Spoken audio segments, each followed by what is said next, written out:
When I used to drive from the Central Valley to across the Valley of the Moon to Sausalito and walk among the slips there where every kind of sailboat you could think of had collected for some reason.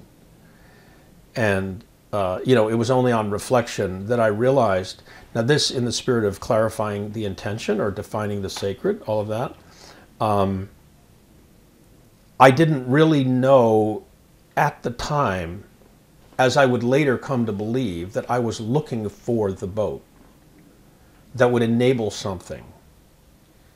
And my experience of finding the boat, which I tried to describe, I think had the quality of finding something you've been looking for, although you didn't necessarily know you were looking for it, but when it was in front of you, suddenly your consciousness was alerted to, oh yes, this is the thing that I must do.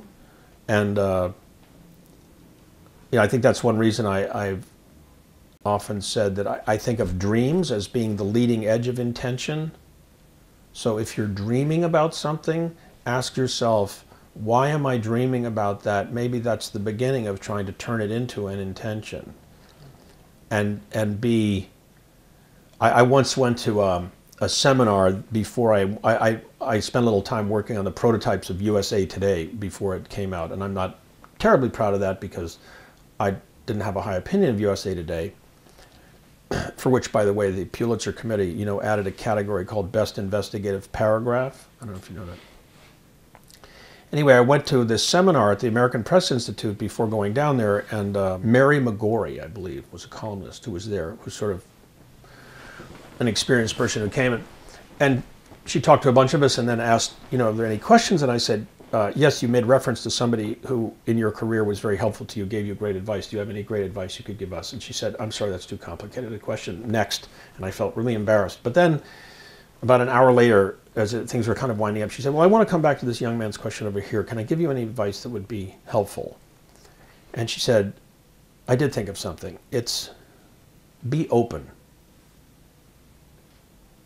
And why am I thinking about that right now? I do think for the most part, you know the question you should be asking.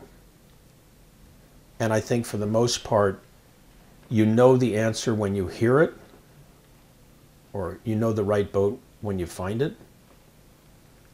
And it's a question of being open to it and, committing to acting in light of that. Being open to what is it that I'm looking for, what do I need to ask, what do I need to hear, what do I need to act on.